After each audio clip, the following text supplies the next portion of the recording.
Hey, welcome to Unplugged Unmuted. This is episode number 6.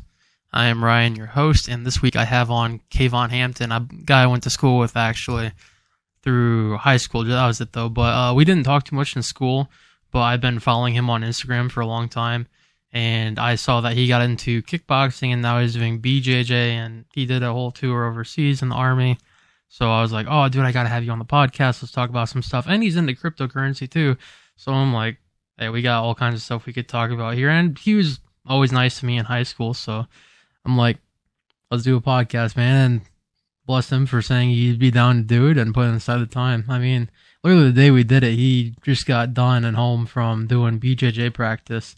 So it's like, I know after working and doing that, it's like most people are like, oh, I'm too busy or whatever. But no, I really appreciate him setting aside the time to do this. But no, it was a really fun podcast for me to do, getting to catch up with an old friend of mine. And I hope you guys enjoy this one. I'm going to show you guys a little quick clip of a kickboxing championship in the Midwest. I believe Lincoln, Nebraska, that he did back in, I want to say March of this year.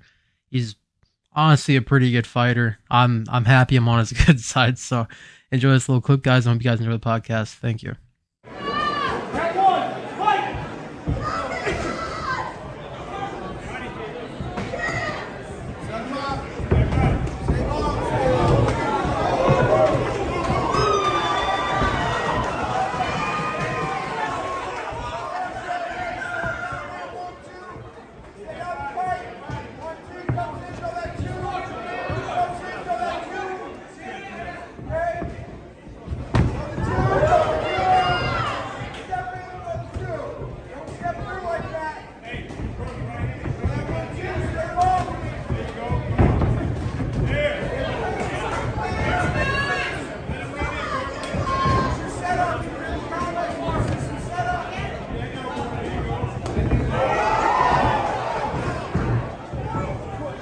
We are live. This is Unplugged Unmuted with Ryan and Kavon today. How you doing, man? Doing great. Yeah, doing great. Just got done with kickboxing, or no, BJJ. When did you start that? Yeah, it's just I work on it here and there. I don't do it as much as I should because I'm gonna get in the cage one day, but just kickboxing for now. Just working on that on the side. Yeah, what got you into kickboxing? I always used to fight in high school and stuff. Yeah. Oh, no, I remember. Got to channel that in a positive way, so yeah. Started kickboxing. Yeah, Do you have any big inspirations off the bat, or like before you started? Yeah, watching like Israel Adesanya, those type of UFC guys. Yeah. And then watching some gory guys too. Gory kickboxing, super cool, but the sport doesn't really have that much of a big fan base for kickboxing itself. Yeah, it's more, I'd say more BJJ or American wrestling in the UFC or Muay Thai, just to name a couple big ones, or boxing. Yeah, kickboxing is kind of more like the underground part of MMA. Yeah, when everyone likes the stand-up part of MMA, which is literally kickboxing, so I don't know why. Yeah. Well, yeah, just it's kickboxing. Yeah, and then, so are you trying to transition into the UFC eventually? Yeah, I'm going to get into MMA. Next year is the time frame I'm thinking right now. We'll see how the jiu-jitsu and wrestling progress is going because I'm not too comfortable with that like I am on the feet, and then keep getting better and better at kickboxing. Right. Yeah, well, everyone's going to have their strength and weakness in the UFC. I mean, people have if you can get a primary boxer down, into some BJJ fighting, you're gonna have a nice upper hand on him. But speaking of BJJ though, what belt are you now? I'm no belt. I just train. I'm not like a formal part of the program. I just show up here and there. I gotcha. Do they let you sprawl? Yeah. That's I do everything. The one gym I was at today, MMAG, it's like at a community center. They're really good, but they don't give belts out. They give belts at my gym at Kenny's. It's more formal. They do the Gracie Jiu-Jitsu, and they give belts out, but I normally go to the other gym for Jiu-Jitsu. I gotcha. So when you go to the gym that does give belts out, what belts are you rolling with? Or are you rolling with all of them? Yeah, so That's my gym, Nyquist MMA. We get belts out. We've got black belt teachers. I think we've got a couple black belts. We've got everything else, all the belts, and I roll with everybody. It's just pretty much just how long can you survive till you get tapped out. Yeah. Yeah, no, dude. I was scrolling through or just scrolling through my Instagram. I follow you, and then you posted the Midwest National Kickboxing Championship. I'm like, that's Kavon, dude. Yeah, that was my second fight. I just got back from deployment, and all I wanted to do all deployment was fight. But COVID, no fights because of COVID, so I was fucked before deployment came back. Did that literally with not too much training, probably like 2 months of training. How'd you doing it? I got the win. I think we were fight of the night. The crowd definitely loved us the most. It was loud. It was fun. I had That's all my awesome. people from deployment there, a bunch of friends there up in Iowa City. It was lit. Yeah, dude. No, it looked like it. Just going through the picture, it looked like you had a really good time. Yeah, it's always fun. You So got I'm any? starting to lose weight right now. You're cutting? Yeah, try to look for something. Probably like fall time. I gotcha. So, have you gotten reached out to anybody from the kickboxing championship? Yeah, my coach, one of my coaches, Frank, is talking with them about me fighting one of their guys that beat one of my teammates that night. So that'd be cool if we can get that going. Yeah, dude. Are you trying to look for him as like an agent? No, nothing yet. I'm staying amateur for a while. Uh, if I'm thinking professional, maybe like 25. When that grown man strength just kicks in out of Yeah. nowhere. Yeah, and then I you're got to just get gonna some be like, I'm ready. knockouts. Yeah. No, Yeah, you're once I practicing. start knocking people out, then I'll know it's time to go pro. Yeah. So, do you watch a lot of the amateur scene stuff? No. I watch Glory on YouTube, a lot of that. I watch UFC, like I'm a super UFC fan. Oh yeah. Uh, aside, I don't really watch any amateur stuff really. Yeah, no, I get that. I didn't know if you like had a couple like people you looked up to in the amateur scene that you're in. Yeah, I don't know no amateurs. No, that's all good. No, you always it's like all you could think about is like, wasting time. Well, not wasting time, but just looking at people in the amateur scene. It's like you're still going to see mistakes as compared to, more UFC stuff and actual professional Exactly. level stuff. So maybe it's a good thing Even you're doing watching, that. yeah, and even watching the UFC, like as a kickboxer, I see a lot of mistakes. I'm like, oh, these dudes are Yeah. sloppy. When it's a stand-up fight, I feel like in the cage, I could hang with guys on the professional level, but you add in the takedowns and the jiu-jitsu and wrestling and all that stuff. Yeah. Yeah. Well, I never saw you fight in high school. I just like heard about it and stuff. I never really kept track like who won or anything. It was like usually the teachers are actually pretty good about like, breaking those up pretty quick. Yeah, I'm undefeated in the streets. Undefeated in the streets. Yeah, don't go around advertising that. I can just see some cocky ego guy come up to you and be like, "Hey, man." Yeah, I've been waiting on my chance to get in a bar fight or something. I feel like ever since I started fighting, I've got good at de-escalating because you just feel bad because fighting somebody that's not trained, it's just not even fair. There's Yeah, rules for a reason in the ring. That's stuff you could do to kill somebody or really hurt somebody and go to jail. yeah. But having a bar fight would be lit. I just don't want to see you in like Scott County Jail or something, dude. Or I'd be like, "Oh my god, Kayvon did it." It's just gonna be like physical assault. Dude has like a broken nose. There's just blood everywhere in his little victim picture, and you're just standing there Yeah, like I typically unmarked. work in the criminal justice field too, so try to keep the record clean. Oh, you work in a criminal justice field? Yeah, I was working at the halfway house for the Seventh Judicial District of Iowa, but I left there because I got tired of the third shift and trying to train on top of that. It's Yeah. insane. Yeah, so how busy is schedule you running now? Oh, it's busy because I train like an MMA, like I'm doing MMA. Yeah. I'm try to get into jujitsu a couple times, 3 times a week. I kickbox train probably 4 or 5 days a week, and then weight lift 3 days a week. I try to get cardio in, running the trails while it's still summertime before it gets cold. Do Yeah. that once or twice a week, And then, social life, got a girlfriend now, all that stuff. It's never Nice. enough time in a day Yeah. You're just like, on man, top can I of just feel working like full even time. one extra hour a day? You just feel like thankful for. Yeah, Yeah. it really makes me respect those dudes that work full time and have a life and make it to the UFC and all that stuff. 'Cause it's hard. Yeah. But, sometimes the stuff that's always worth in life is never, ever easy. And you're going to be fighting like Yeah, hell for years. yeah. The hardest part of it is working full time because we America, we've got this work yourself to the ground culture, and Yeah. trying to eat healthy and cut weight and stuff. That's the hardest part Yeah. because you Yeah, just get dude. hungry, you get bored, you're at work for 8 plus hours. You want to eat something. Yeah.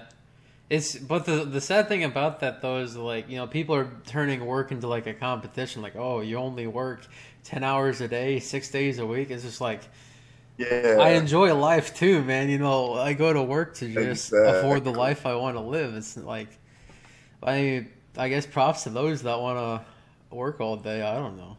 Someone's got to. Exactly. And it's like, I don't know, it's a constant competition. It's like people really, really argue like with all their heart that if you work certain jobs, you shouldn't be able to afford to live. Like, so if you don't go to college, you don't get a trade. They believe these people should live under a bridge or go die. Like, Yeah. people gotta work, gotta fill these jobs. Y'all like your Big Macs. Y'all like to go to, your little retail stores and stuff. Everybody deserves to make enough money to live. Yeah, it's like, well, another thing to think about is like, well, who's gonna like ref your matches? Who's gonna be your BJJ trainer? Who's gonna be the people that are teaching people how to Exactly. play guitar? It's like you don't need a degree for all that. It's just And even my coach, yeah, he works, in the prison and runs his gym. That's exhausting. So he only makes it to the gym 2 days a week and stuff. It's just we got to work culture, and it's hard trying to get into a sport when you don't, you work for yourself. You don't live with parents or something. right. And so it's Yeah, hard, and you're paying your gym fees, all that stuff, buying all your gear. yeah. Yeah. Oh yeah. So has your family been supportive with your kickboxing adventures? Yeah, me and my family are pretty spread out. My mom lives in North Carolina. She's always chasing promotions. She moves pretty often. But yeah, they support me. I get cousins that go to my fights and stuff. Yeah, because in high school, were you living with your grandma or? Yeah, my mom moved Yeah. to Kansas, junior year summer. She took a promotion there, and then another promotion. Now she's in North Carolina, and she's chasing more promotions. We'll see where she ends up next. Yeah. Does she ever come and see your shows at all when she can? She hasn't seen a fight yet. One day, who One day. knows? Yeah, my cousin at my first fight, he FaceTimed her the whole time. Well, that's You can hear awesome him in though, the really. video. Yeah, even in the YouTube like playback of it, you can hear him yelling, "I got your mama on FaceTime." Whole time he's just yelling. The whole Yeah. TV streaming, you just hear him yelling. No, no, that's gotta be a good feeling though. Like, you at least got one really awesome supporter rather than like 10 maybe fair weather fans. Yeah, and I do really good at selling tickets because I got a lot of associates. So yeah, I get a lot of people in the crowd, and that's the best part. Yeah, that's gotta be good, dude. I feel like that's gotta be the hardest part, getting people out there. Yeah, I was always pretty social, so I do a decent time selling tickets. But yeah, that's definitely a hard part. And if you're not selling tickets, you're an amateur. The promoters don't care about how good you fight. They want you to make them some money, so they get Yeah, mad if you no, don't sell that's tickets. exactly what fighting is coming to. It's just like, at first, why does Jake Paul need to be fighting Conor McGregor? Or, it's just all of this shit, man. It's just like, it's all Everything's for about money. reality shows.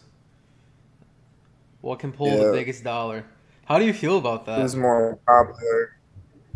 Yeah, who's more popular? Who gets the most money? I love Jake Paul because he fights for fighters' rights a lot, and like Yeah, I that's know what I he's a heard. troll, but the stuff he's saying about fighter pay and stuff, like it's true stuff. It's a big issue, and he actually like really dedicates himself because you got a lot of YouTubers. I don't. There's so many YouTube boxing events now you can't even keep up. It's stupid. Yeah, Dudes I never heard of. and they get in there and they look just ridiculous. It looks like you pulled some random guys off the street and said, "Here, go do a boxing match." But people like him and KSI and his brother, they actually train and at least try to look like real boxers. Yeah. Because a lot of people just go in there and take the money. So I mean, I don't mind it. It brings more attention to the sport of boxing. I think more boxers should be grateful for it because boxing is dying. MMA is taking over. Yeah, I was gonna say it's like boxing didn't really make a comeback until Mayweather and McGregor doing just a Yeah, boxing cage. you literally get like us outside of diehard fans. You need those casuals to keep the sport going, and you get like 3 good fights a year in boxing that everyone wants to watch. Like Tyson Fury, Deontay Wilder, or a big Canelo fight. Like you only see that like 3 times a year. Yeah, yeah. So we need people like you to be selling those tickets, man, keeping it alive for kickboxing. That and then Yeah, how good are you trying to get at BJJ, or are you just trying to get sufficient enough to be able to handle a little ground game? just to keep it on the feet. I work wrestling as much as I can. I work BJJ to try to get the fuck up. I just want to be able to get in the cage, keep it on the feet, and beat somebody up. Yeah. Oh, you got. Hey, at least you got a strategy. I don't know. Do you want that blurred Yeah. out so people don't know your strategy? Anybody can know the strategy. It's about if you can stop it. Yeah. Hey, that's true though. I mean, because Mike Tyson, he'll just come at you, taunt you, and everything. He's just that man's a wild animal. Exactly. They know what he's gonna throw. They know exactly how he's gonna do it, and they can't stop it. Yeah. Watching I can't even. He was on Joe Rogan a couple times, and just listening Yeah. to all the boxing talk. That was nice. Do you listen to Joe Rogan at Yeah, all? Joe Rogan. Yeah, I love Joe Rogan. He gets you really in depth and gets you knowledgeable about stuff you didn't know about. He's Yeah. always learning every podcast. I love that stuff. I know that's what I'm trying to do with this one, man. Like Joe Rogan Jr., but not like 4-hour episodes. Right. Yeah, people got the attention span of the fishes these days. Yeah, I know. Well, it's just hard because it's like I don't. It very rarely comes where it's like I have 4 hours to listen to something. It's like Exactly. 30 minutes to an hour is like perfect. That's why I like trying to keep these podcasts like no longer like an hour 10. But I still like packing a lot of Yeah. information in there. But so before you got into kickboxing, you joined the military. What made you want to do that? I was just young and dumb, fell into the poverty trap, honestly. Yeah, Uh, I didn't know anything about a FAFSA or anything. I just wanted to go to college and, not, I was a CD student and be able to get in and pay for it. But in all reality, I had Pell Grant my first year and a half of college. It ran out. I ran out of my eligibility because she makes too much now, and they are giving me more money than the military. really. But I burnt up all my Pell Grant time being deployed. Going to basic, going to AIT. So yeah, I screwed Yeah, myself there. yeah. Do you wish you would have did things differently, or are you happy with the outcome? Definitely, if I could go back, I would not have joined. Definitely, without a doubt. But it is what it is. It's a good experience, good learning experience. You meet a lot of cool people. There's a lot of pros to it. Oh yeah, I'm sure. I mean, it's like you're gonna meet a lot of people in there that are even crazier than the people you met in high school. Like, there's gonna be some Yeah, I don't exactly. care at all what you have to say, people. Yeah, And just teach. It's like if you had a nice and very soft childhood, oh, that's gonna change. Really quick. Very very strict. yeah. Quick. People, yeah, it's funny because, the drill sergeants are yelling at you and whatnot, and you see people freaking out. But, when you got whooped as a kid and you get yelled at as a kid and whatnot, that's nothing to you. They can't touch you or anything. Yeah. Yeah, well, back in the day, I don't think it used to be that way. It wasn't well, just like with schools too. It's like back in the day in school, they could like whoop your ass too. Oh, yeah, the drill sergeants used to be able to do a lot more. Do you wish they were that way now, or were you happy with how they were? uh, with how I was, they were hard enough, I think. I don't think they really need to be physical. The only time they're allowed to be physical with us was when we are on the gun range or grenades, because they got to keep us alive, so they could fucking body slam you if you're doing something unsafe. It was perfect. But nowadays, I hear they have stress cards and all this stuff, and they're not allowed to yell at you. So it's not the military is not anything like people think in the movies or anything anymore. It's just getting softer and softer. Yeah, it's like, and that kind of worries me. It's like, now, what if, you're overseas and it's like, I don't think they would ever, like, put, like, those kind of people that need, like, stress cards and stuff, into a high-stress situation. Because they're just going to way break under pressure, dude. Like, I just got done listening to... When I was deployed, the people to your left and right are, like, people you don't want to get into any kind of shit with, because they're people that have never seen anything in life. Obviously, you get a lot of people who just shouldn't be in this environment. It's a lot weaker. Yeah, it's a lot of people who just aren't that strong mentally or physically. It's scary being over there with people like that. No, I bet it's just like one bad thing could happen, then you know exactly who not to rely on. Yeah, but like the reason they're able to get away with it is because it's not like full scale combat anymore, where I shoot at you, you shoot at me. Now it's right. It's so cheap for them to send a drone. They don't have to risk their own life. They just send a drone at you, come and bomb us, and get away with it, live another day, and hit whatever they hit. Yeah. So war's definitely changed a lot. Yeah, and it's gonna keep changing, dude. That's the scary part. Yeah. Yeah. Because we got, we had millions of dollars in defenses on that base, and they would throw together a makeshift drone, fly it in, and bomb us. And they probably spent, $100 on it, got it in. Yeah. I don't even know what you can and can't talk about. I genuinely have no idea. But I don't care. Talk about anything. I kind of care, because like, I think we need to have like a government cybersecurity job someday. You know what I'm saying? It's like, man, I'm not trying to like cross out any of my playing fields here. Maybe we'll cut the military right there. I think that's a good stopping point for the military. I'm not trying to end up like Snowden, man. It's like, I gotta be careful.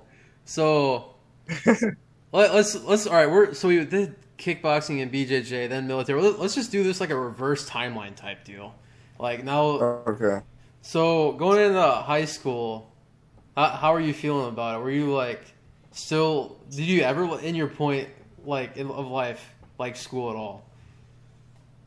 No, that's why I have my associate's degree, but that's why I haven't gone for my bachelor. I hate school. You hate it? What made you hate it? It's just not for everybody, and yeah, like the structure. The structure. Sit in the classroom, sit still. Yeah. It's unnatural, especially for a lot of men. And it's just how it is, and they try to dope you up and say you're on ADHD and stuff if you can't sit still. Yeah. And listen for hours on hours end. I liked learning. I never really had problem soaking up information and stuff. It's just I didn't like the information that we were taught, because you're taught a lot of irrelevant stuff. Like I graduated with my associates, jumped right into my job making career money for the state, and what did I use that I learned in school? Nothing, absolutely nothing. Yeah, it's like school is sadly just becoming, it's like, hey, we're gonna sit you down. If you can't sit and learn, like if you're more of a hands-on person, you're only gonna get like 20% of that or 15%. Yeah, like that's actually mandatory. But like the other mandatory stuff, 85% is just like sitting down and shutting up and listening. Exactly. It's like it makes kids hate school. Yeah, it's sad. That's really one thing I hated about just going to school. It's like I really like learning. Like I loved learning. Like when I got into like hair metal, like Motley Crue and stuff. That's when I picked up the guitar. So I'm like, I read every freaking book that any Motley Crue member made. Like I was doing so many like research articles on them, just reading through like their history, and like then that moved over to guitar finally, and just it's like you find stuff you like learning about, and you're like so like fixated on it. Just probably like you are with kickboxing. Yeah, exactly. Like it should be more geared towards finding people, yeah, finding people's passions. Yeah, that to me that's really what school should be about. Or just have make people do a little bit of everything. Like even if they think they really like something now, it's like you don't even know what else is out there. Exactly, but like pushing it again and again, like okay, I get it. I realize I don't fucking like math in middle school. Now I'm in college. I'm in the millionth Yeah, math class that I'm not ever gonna use. yeah, Why am I yeah, in fucking statistics and chemistry and all this other shit? yeah. No, dude, I get it. I really do. It's like I remember, I wanted to do cybersecurity engineering since I was a senior in high school, and here I am, second year at Scott doing classical physics, and I'm just like, this is about to be my dropout point, man. I passed with a Exactly. C, but it is what it is. Yeah. So it's all a money maker. That's why they fill you with pointless classes and just more the more you're there, the more they can charge you, you know. Yeah, And it's become a cog of you get a degree, you get a degree. Now people graduate, you have no experience, you know, everyone else around you has the same fucking degree. yeah, And good luck finding the job. yeah. No, dude, I really do agree with that. I know I swiped up on your story a while ago. We were talking crypto for a little bit. I would Uh, love to talk crypto if you know a lot. yeah, I'm decently knowledgeable, not great. Not great. What do you Uh, know? I probably made about 20 something thousand overseas off crypto. Oh my god, dude. Holy That's how moly. I bought some stuff when I got back. And crypto is how I was jobless for, well, shit, talking a bunch without being live. But I was jobless for a while. I was just living off crypto because I made so much money. Dang, what coins did you get into? Give me just a second. Alright. Too You're much good. gold content. I'm giving you gold right here. You're Wanna giving me throw these? gold? Yeah, I'm giving you gold content right here. I want to throw these in the oven real quick. Oh, cooking with Kavon, man. I like the alliteration. Mm. Crispy battered something. Yeah, crispy battered fillets. Oh, nice, dude. Crispy means fried, but they make you think it's healthy. It's not healthy. It's not healthy, yeah. It's crispy. Don't eat it. I need to get rid of these. Is that why you're eating it? You gotta get those natural fats in? I'm just eating them. I'm already over my calories for today. Fuck it. No, you're good, dude. That's the hardest part with fucking working so much, and especially I'm a truck driver for Pepsi. Oh, yeah? So yeah, you know, you're on the road. You always want to stop at a gas station. Yeah, dude. So, how far do you have to drive around with Pepsi? I've only been doing it for about 2 weeks.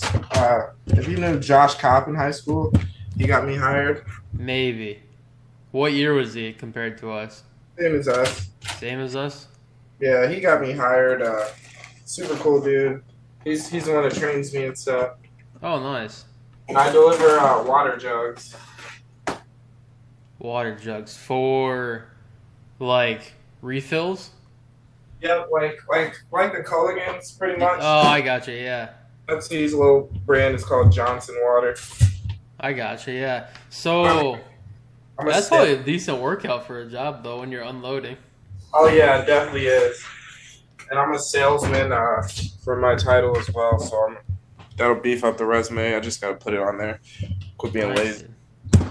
Yeah, no. Yeah, dude, it's crazy. It's like, we were in high school. It felt like just like yesterday, man. I mean, here we are. Isn't that wild? Yeah, I want it back. You want it back? What would you do if you went back? Buy Bitcoin. You'd buy Bitcoin? Buy Bitcoin. And Went what? back to even just the start of my deployment, I would have put literally like all my money in crypto You would because put all your money? it's a scary thing. A lot of people are. Well, we can talk crypto. I'm ready when you are. All right. I might leave some of that in. Some of that was good. The crispy battered fillets, man. That was awesome. Well, yeah. So let's talk about crypto now. That's gonna be like a bloopers at the end or something. Yeah. All right. Yeah. So stick around for the end till the end for bloopers. But yeah. So crypto. You said you were making what 20 plus thousand off crypto. Yeah, I probably made 20-something thousand. My biggest moneymaker is Ethereum. Uh, Ethereum, I think, is just the safest investment you can go in crypto. Bitcoin, obviously, as well, but Bitcoin is, the rich man's coin. If you're putting up small amounts of money in Bitcoin, your profit margins aren't going to be that high. Yeah. Yeah. So you know a fair amount. You're using nice trading terminology. I'm all right. I'm decent. Yeah. Do you follow anyone in the crypto space? Um, I follow a lot of just random crypto pages. I'm in some crypto groups on Facebook. Nice. What got you into crypto? I was getting into stocks, and I'm like, I want to be an entrepreneur, but I don't want to go to school for it. I don't want a fucking business degree or whatever. But yeah, so I was looking into that, and I just found out about crypto. My friends told me about Dogecoin, and no, I think Ethereum. Yeah, Ethereum's the first coin I bought, but it was around the Dogecoin hype. And I just started learning about it. I'm like, this is super fucking interesting. Like, this is a once in a lifetime opportunity, literally. Yeah, yeah, dude. So I got into crypto. What was that? Early summer of 2020. Yeah. And because I had some guys that work there like really into this really kind of underground altcoin called Divi, because they had a friend who got like super stupid rich off of Bitcoin and started investing in smaller side projects, and he found this one coin that was called Divi, and they have these. It's a proof of stake coin, so you can get your nodes and everything. But so they have a 5-tier node system: a copper, silver, gold, platinum, and diamond. And I eventually bought a copper node, which was 100,000 coins. And I think at that time it was like $5,000 that I just like chucked in there. Oh shit! Yeah. A good return? Dude, the second week it was up to my account was up to like 8,000. Oh yeah. Yeah, but here's the whole kick in the nuts here. So I'm like, 8,000 in 2 weeks. Well, let's see what's gonna happen in a month or 2 months. God forbid you take some of the profits. But it was like, it's like once you're on an exchange, it's kind of like. Oh wait, no, I wasn't on exchange for Divi because it was all over the counter trading. So that was another cool thing. But yeah, because he cut me off like 10% of what it would have been. So he saved me like $400-$500 by doing that because I bought it from a friend. But yeah, I haven't claimed those taxes, but I haven't really sold out of it though. So I think I'm good for disclosing that information. Okay, I've never heard of that coin. Yeah, it's like only like top 500, so it's really that low of a coin. I think at all time high it might have been like 150. That when it was, so it's like this coin was only like 2 cents, 4 cents when I bought it. It was like 0.043 when I first got in. I had like bought 100,000 coins. That would have been like $4,300. And dude, that coin did good for a little bit. Like I said, went up to 8,000, but then dude, it dropped down to like 2 cents. So my $5,000 went to like 2.5K, like over the winter of 2020. And like I was starting to like get a little stressed out, you know what I mean? And then came around in like March, April, May, and June of 2021, and it shot up to like 9 cents. So now my 5K is looking more like 16,000. Oh yeah. Yeah, but no lesson was learned. That's why crypto's the best. You're gonna get the biggest return percentage. You're not gonna get that in the stock market. No, unless you're doing like some stock twits type stuff and following the bull trends on there and trying to get in some like Discord groups. Isn't that crazy? What crazy? Just how people like the whole GameStop situation, and then the BlackBerry, and then your AMC, all that stuff. Yeah, we're seeing a lot of fucking once in a lifetime events during our lifetime. Like that's some once in a lifetime shit where people get rich off of fucking GameStop stock because of memes. Like that was insane. That's really, it shows the power of the people when people work together. But our country's so divided. Yeah, it's sad, but it's like I think for GameStop, everyone just kind of came together right there. Yeah. And it's like, hey man, yeah, dude, but then Robinhood was a big trading platform before that, and then just got annihilated because I think I don't know what exactly happened. I followed it loosely, but I think it was like, dude, I literally just lost the word. I just said it. Hedge funds. Hedge funds were like, hey, you gotta stop this. We're losing a lot of money. So then they froze a lot of deposits and weren't allowing people to buy the stock. Yep, and Robinhood lost a lot of people's trust, and they did that same thing with Dogecoin, GameStop, and AMC. Yeah, Lost a lot of people a lot of money. Insane. But did you get into the whole Dogecoin hype? Not really. I bought a little bit, nothing, to hurt my pockets, because I try to buy good fundamental projects. I like to play around with meme coins a little bit with the money. Yeah. Well, right now I think I just got Bitcoin, ETH, and Cardano. So yeah, those are good projects. Pretty good in those. Yeah, those are all top 10 coins. But no, back in September 2020, I bought the Tesla stock after the 5-to-1 split, thinking it would just keep soaring after that. Then it went down, but then in December and like January is when it went boop. I was like, I put like $600 in or $500, and that went up to 1,000, and then it's kind of just stalemating around there, and I'm like, Dogecoin, huh? Yeah, it was going up, 100% a day for like 3-4 days. So I got Tesla in. Stock was inflated. It was. That's why they had to keep splitting it. Yeah, they're about to split it again. Yeah. Here, I'm gonna cut this name out, but do you remember Michael Blanco? Yeah. Dude, he made stupid money off Tesla stock. That's great. He's actually played the market so good with like ETFs, Ethereum. He was like mining Ethereum with like 2 3090s for a long time. And then he flipped their 3090 for profit after he was done with it. Mining, yeah, that's how you get the bag right there. I just don't know how to do that shit. Yeah, no, so this summer I came back from Iowa State University, and sadly I didn't get an internship this summer, but I was really trying to get John Deere. So I had a super clean, super solid interview. I have a family friend who works at John Deere. They're like, hey, I'm also kind of a recruiter and hire people, for internships. So if you ever need to do a mock interview, let me know and I got you. Yeah. And I did that, and I said, if you could rate that 1 out of 10, and she's like, that was probably like 8.5. That's probably one of the better interviews I had with a college student. So that made me feel good going to the interview the next day. And I knocked that interview out of the park with the actual recruiter. And then it became the fact that I remembered this is a cyber engineering plus a software engineering internship. Mm-hmm. And my software engineering is like, maybe like down here. My cyber knowledge is like more up here. And this little test they had you do was all based off software engineering. There's no cyber information on there at all. So I'm just like, this is gonna be nice. I got slapped in the face by that. They let me know in 2 days I didn't make it. I'm like, yeah, it's hard. My mom, she's very high up in the John Deere corporate ladder. She said she applied for John Deere more times than she can count. You just gotta keep trying. I know, dude. So yeah, I just got last weekend I got a really nice suit for career fair coming up.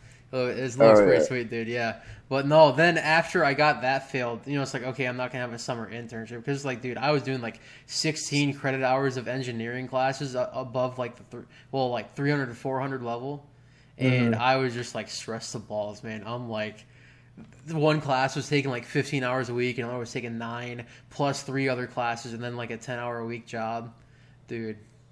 That's insane. It's ridiculous. Yeah. That was the worst semester. Like, just my mental health was just like in I wouldn't have been able to do it. Yeah, dude, I was just miserable. But that's after the thing, mental health. It was like a relief, a flood. Just hit like a dam. And it feels like for our generation, it feels like we have to do that or you can't be successful. Because they say, go to college, graduate, or you don't deserve to make enough to afford a house or anything. And I relate with you because I finished my associates while I was deployed. Nice, so, dude. Yeah. Crazy hours, horrible Wi-Fi. It gets shut off a lot. And Yeah, dude. So what, you just do associates of business? No, criminal justice. Oh, nice, dude. Do you do that at Scott? Yeah. Nice. Yeah. So what made you want to do criminal justice? I wanted to be a cop and try to make a change, all that pretty stuff, but Yeah. too political and all that mess. So I went into the probation side, and yeah, the hours weren't it. That whole work from the bottom mindset. The boomers got all the good hours. You're Yeah. just bottom of the bucket. I was like, fuck that. Yeah.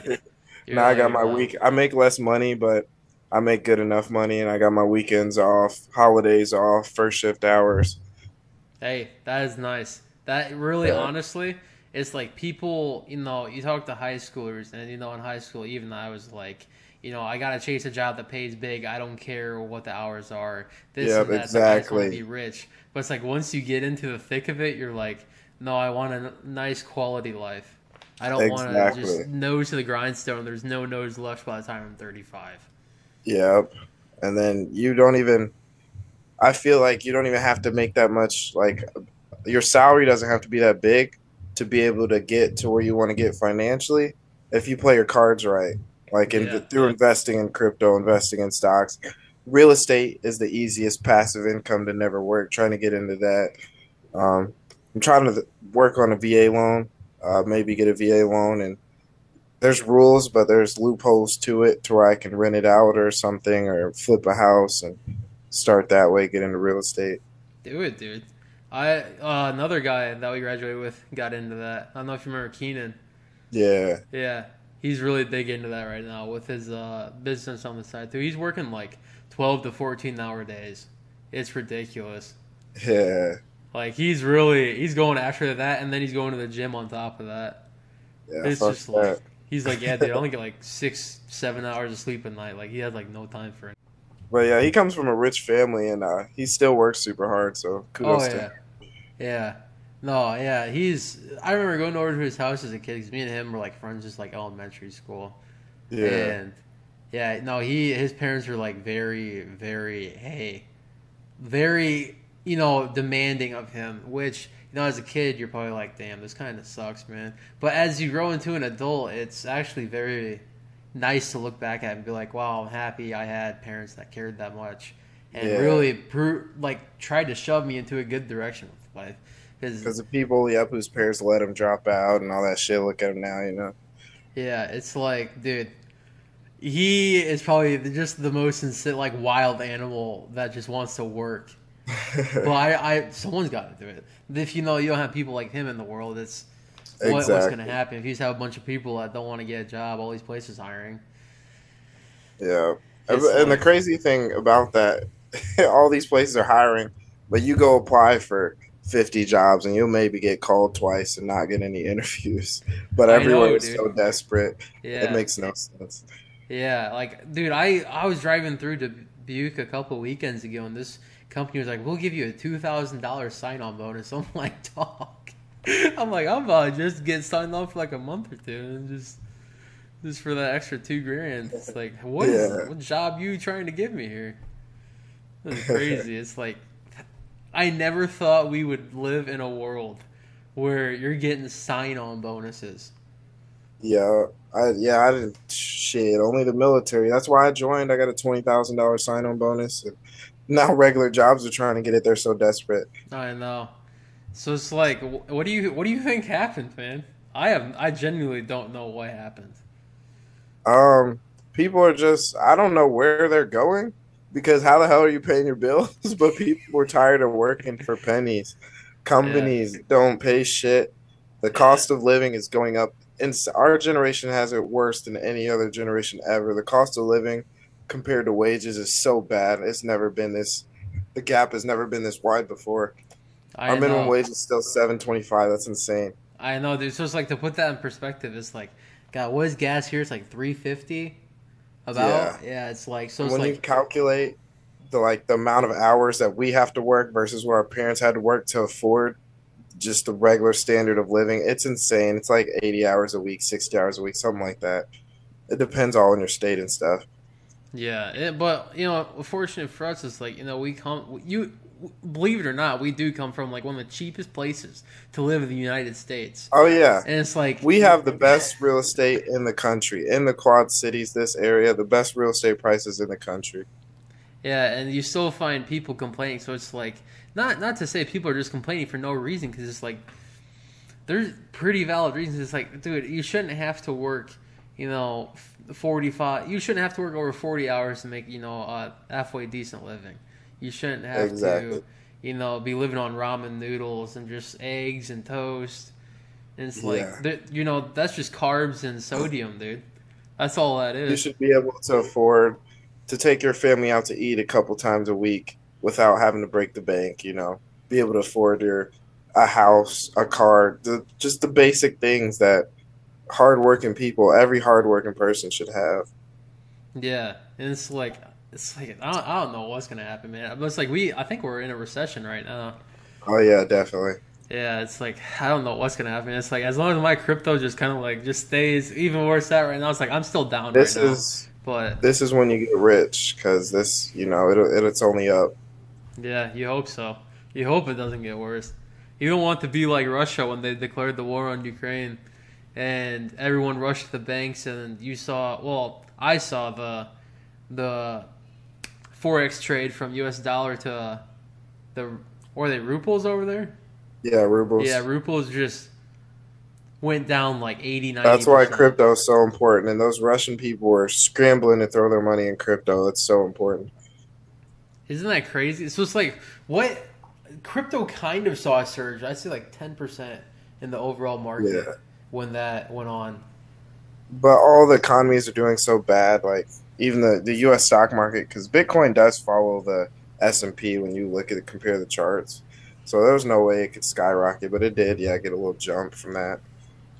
So Bitcoin right now, Bitcoin's not following the S&P too much because it had that big 1/4 price cut. Mm-hmm. But what sucks, dude, is I put like $3-4 grand in Bitcoin at like 56. So I'm just like, man.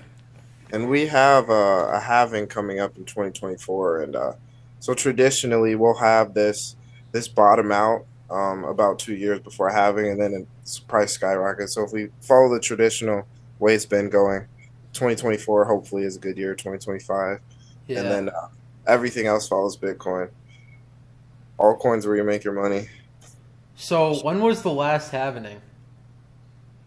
What is it, like every 6 years or 4? I don't remember exactly when it is. I know the next one's 2024. I want to say like 2018 or something like that. Because like 2018 was when crypto made its like first public appearance, because everyone's like, oh, Bitcoin's 18,000. I remember being in Mr. Broch's class. He's like, yeah, I dabble a little bit in Bitcoin. And then Mr. Prez was like, oh, here's Coinbase. And he's like, yeah, I have Ethereum, Ripple, Bitcoin. Yeah, I didn't know. I bought a fake ID with Bitcoin before. I didn't know anything about any cryptos in high school. Dude, I can't remember who I was talking to, but dude, someone I've talked to was like, oh, it's a guy I went to college with at Iowa State, and he was saying that they were like mining Bitcoin on like the school computers, or it was he was betting on the school, with the school computers, like during like lab time on Bitcoin. It was like a 50-50 shot, and like they made like whatever the top would have been. He said like $20,000-$25,000 worth of Bitcoin is when like they like cashed it out. But back in like 2015, like just stupid high amount of Bitcoin. That's my goal. Make some money, buy a house cash off crypto, then I'd be set for life. You got a dream car you want? Shit. Even if I got rich, I'd have a regular fucking $40,000 car. Right now, I drive a Buick. Keeps me out of trouble. Not too fast. So I gotta. That wasn't the case in high school, dude. I remember that. You were a wild animal in high school. Yeah, so I try to keep my record spotless. Yeah. Yeah. I feel like if I was rich, I'd just give my money away for the most part. What kind of groups of people would you want to give it to? Like say I won that Mega Millions, for example. I would fucking, like, when you see people in other countries get rich, they give back to their hometown, and that's what I would want to do. Like, boost this area up, fucking fix a lot of shit. What would you want to fix? Just our poverty areas. Like, you see, we don't have it as bad as it's not nearly as bad as other states, but our homeless problem is really bad here. Like, you go downtown Davenport, you go to the bars on the weekend, or you see outside King's Harvest doors before they close, so they can only take a certain number. Like, there's people everywhere. They're drug addicted and stuff. It's sad. So have you? Well, I have a guy I know that works at Modern Woodman. They do a bunch of like trying to restore the public order and everything, and trying to help out the public. Have you ever thought about working for like a nonprofit like that? That'd be cool. I don't know too much about the field, but that'd be a cool job. That would be neat. You always go to college for that. Yeah, I'm trying to figure out because I think I should go for my bachelor's. What I would want to do if I do. Yeah, I think you should, dude. I mean, it's anyone can learn, man. It's like you just have to find a school and a program that you want so bad that you just look at it. Cause it's like, why even waste the time if you're not like, I gotta have it. You know? Yep. And I gotta have something where I get out and I know what job I'm gonna get with that degree. Yeah, no, it'd be neat, dude. I would say just like find people that have the job you want and just say, how did you do this? Yeah, exactly. That's the best way is asking, but it's hard. You try to ask people what they do, and it's always the randomest shit. Especially, I feel like white people, like you guys will have the biggest house. You're like, what do you do? And it's like the most random job ever. Like, I make bottle caps or something. Like, what the fuck? How do you get into that? I get you, dude. I really do. It's like I've seen people with like really nice houses, but it's like they're just like, just ordinary jobs. I'm like, how? Yeah. The thing though with that though, these boomers, they got their houses a lot cheaper, way cheaper than they're worth now. So that helps. Because they could get out of graduate college, go get a job and feed a family and buy a house. Yeah, dude. No college. Yeah, it's crazy like how much the times have changed.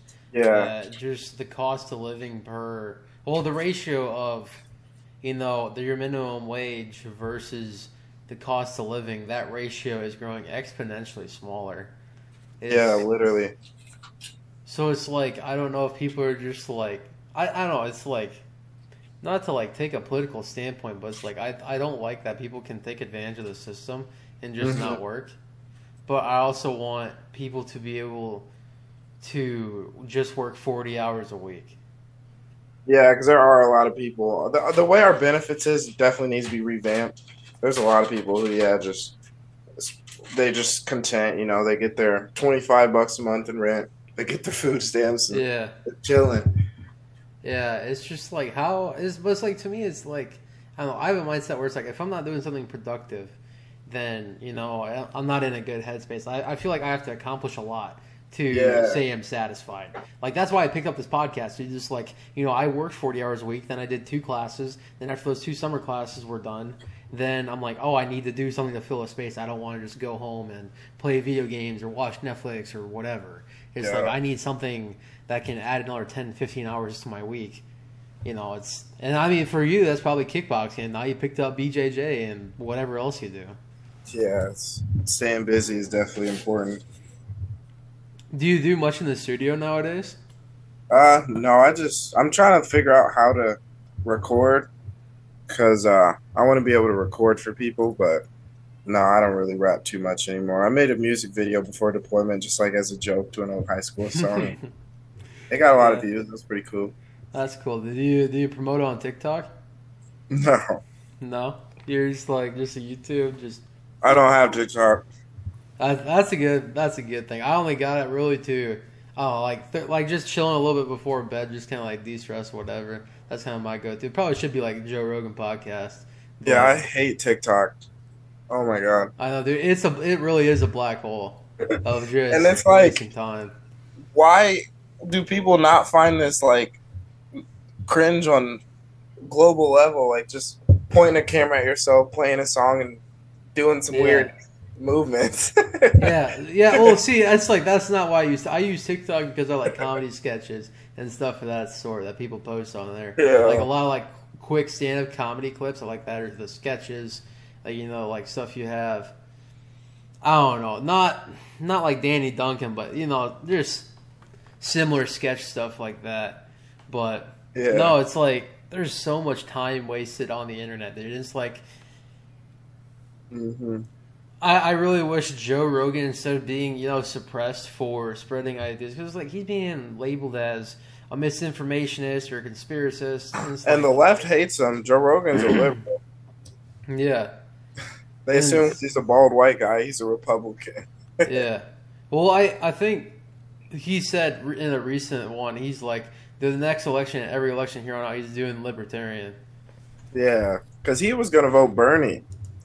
Yeah, he thought. Yeah. Well, another thing the left he brought still up, hated him. I know. So it's like, what I liked is I liked in the last election Andrew Yang. I liked his UBI idea where you're $1,000 a month, but then you saw the stimulus checks come out, and then you saw all these places hiring that just because people left and thinking they could live off the government. Yeah, it's like Yang had a lot of good ideas. He had a plan for pretty much everything, damn near. I have a picture with Yang. I met him when he came to Davenport. Really, dude? I wanted to go, but honestly, I was just too lazy to go out.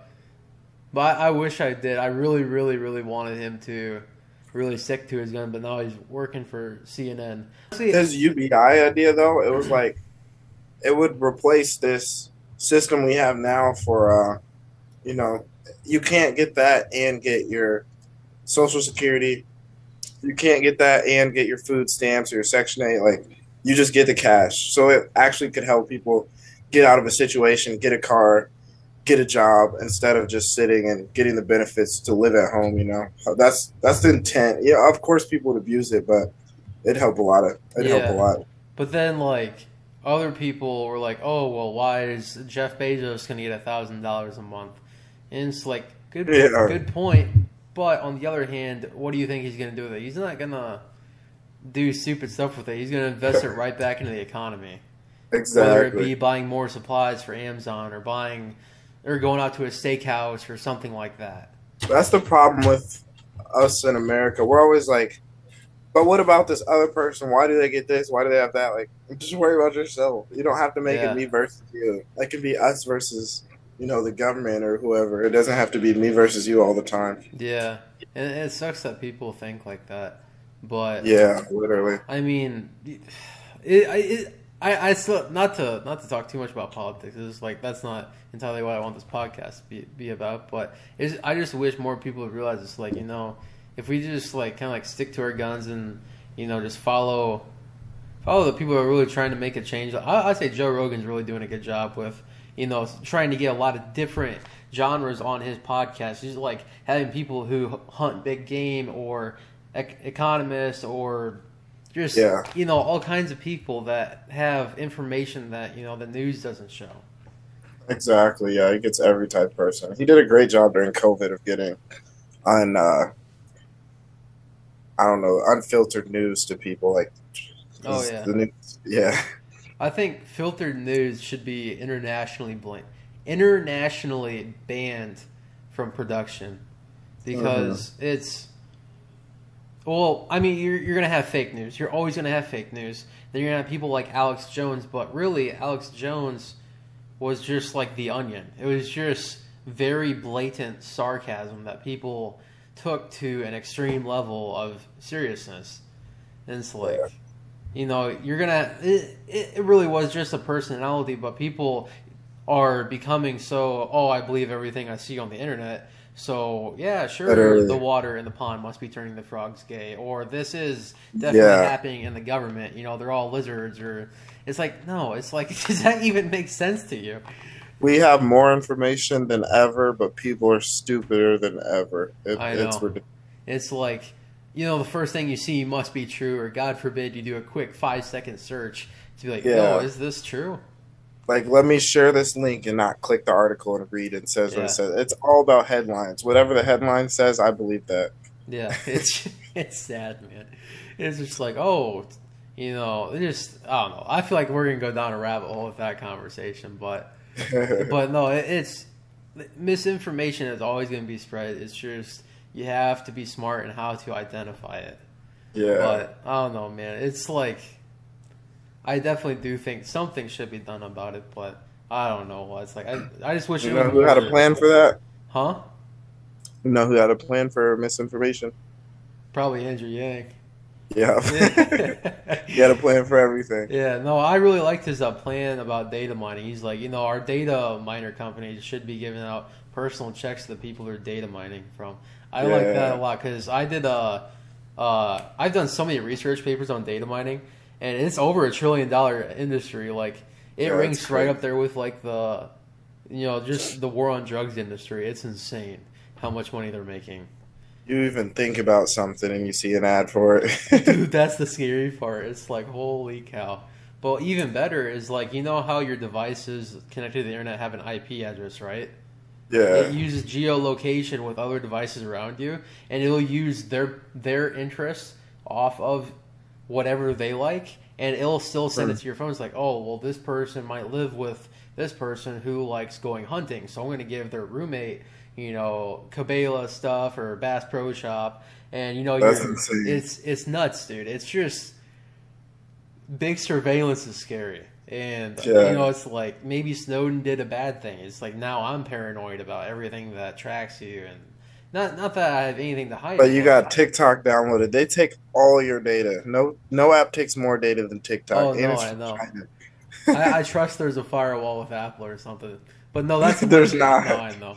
But it's like I'm so sucked into TikTok, but it's like I really like it because, you know, I'm a content creator now, so now it's another biggest huge platform probably in history. Oh yeah, definitely helps people push out their content. It's like I post clips on there and it gets 10 times the amount of views something on YouTube will, and it's just nuts. Everyone's on TikTok. Yeah, Joe Rogan he did a thing about TikTok with how much data the insane amount of data they take. Oh, dude, I know they take a ton of data, but even crazier is like I remember back in like 2018 when we were still in high school, you know, that's when the whole kind of data mining operation was put out on display for the public with Cambridge Analytica and Facebook, and you could go at the time to and you still can to this day for most stuff, but you can go to your Facebook account and say, I want to download a copy of my data. And every time you click that app on your phone, it has your IP, it has the amount of time you're on there, everything you clicked on, everyone you messaged, all the messages, all the ads you clicked on. There's nothing that they do not track. Nothing. It's insane. We should definitely get paid for that. Yeah. Well, if something's free, you're the product. Yeah. That's as true as it gets, man. It's really as true as it gets. Did you want to restart this Zoom thing, or did we want to wrap this up within 2 minutes 30 seconds? We'll wrap it up with our last 2.5. Okay. All right. Is there anything you want to talk about? Anything you got to plug? I got nothing. You got nothing to plug. Are you ever gonna do merch for your fights? Yeah. Whenever I get into getting sponsors and all that, I could be getting sponsors now and making more money and stuff, but I just want to fight. Yeah, no, dude, I get it. Yeah, I get it. But honestly, like if you're saying, I believe you when you say you can pull tickets and like no other. But it's like if that's the case, why wait to do merch? That's true. If you can get the people in. Well, you can always start doing stuff in your free time, and it'll take a while to obviously develop the merch, but once you start selling stuff, you're like, oh, maybe I can afford a merch guy to kind of help with this, and you know, try and get some buddies, be like, hey, if I pay you maybe, you know, $12-13 an hour, can you help me do this stuff? Right. That definitely would be a good business generator. Yeah. I just gotta keep winning fights and everything else will fall into place with it. Yeah, dude. No, I believe you. I think I gotta go check out your fights on YouTube, man. If you type in Kavon Grubbs or Kavon Hampton, they use my different last names, there's shit that'll pop up. I think I've got a couple fights on there. I've got a lot of fights that aren't full record, so I've got 2 of them that are up on YouTube. Yeah, dude. So how I usually do these podcasts is I do like a little intro thing, and then I do a little clip of like whatever this person does like on video. So would you be cool with me using like 30 seconds of one of your kickboxing matches? Oh yeah, of course. Sweet, dude. Because that's when the viewer retention is the highest, so then you can really kind of help get your name out there. Yeah, But yeah, dude. That's dope. We got less than a minute left, but I just want to say I appreciate you taking time out of your day. Busy schedule, dude. I know you're busy. Anytime, man. Dude. Yeah, I am busy. Get TJ on here one day. That would be. I get both you guys back on here. How about that? Bet. Yeah, dude. But yeah, I appreciate you being on. Good luck with your BJJ skills, dude. Good luck. Yeah, have a good night, man. Yeah, you too. Thanks for being on. Take care.